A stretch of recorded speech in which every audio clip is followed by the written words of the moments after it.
Hello, welcome to Daily News from Marja'iyat TV.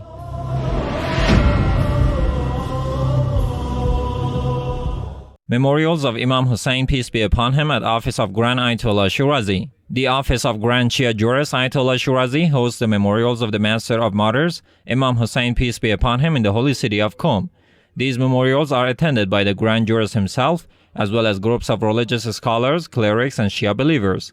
Religious lectures on different aspects of Imam Hussein's uprising and the rituals of the Holy Imam, as well as eulogies in the honor of the Prophet's grandson, are some of the programs in these memorials. These programs will continue for 13 consecutive days in both Arabic and Persian languages. Representatives of Grand Ayatollah Shirazi meet in Holy Qom.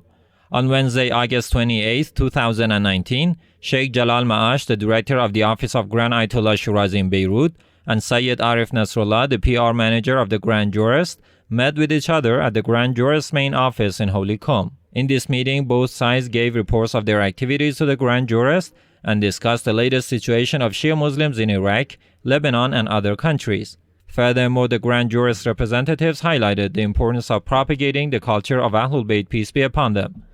The Grand Jurist Ayatollah Shirazi also talked about the importance of being patient and tolerant in the way of preaching Shia Islam. At the end, His Eminence stressed on having perseverance and persistence. Memorials of Imam Hussain, peace be upon him, commenced in Melbourne, Australia.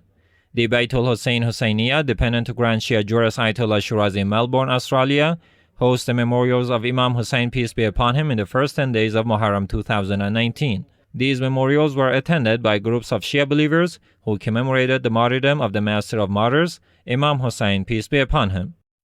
Nonviolence publishes a statement on International Day of Victims of Enforced Disappearances. Coinciding with the International Day of the Victims of Enforced Disappearances on August 30th, Nonviolence in Cooperation published the following statement. The United Nations marks August 30th as the International Day of the Victims of Enforced Disappearance. Enforced disappearance has frequently been used as a strategy to spread terror within the society.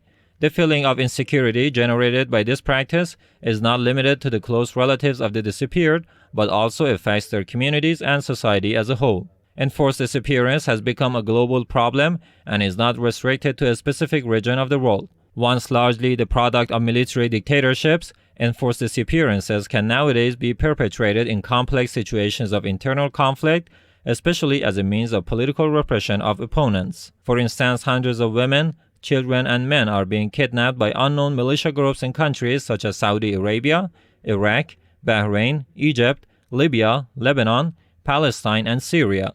What is more disturbing is the fact that many of these unknown militia groups receive logistic and financial support from governments that plan to repress their dissidents. On this international occasion, Nonviolence in Cooperation uses this chance to honor the memory of the victims of enforced disappearance and calls for urgent and universal efforts to save those people who are captured by these terrorists and whose fates are still unknown.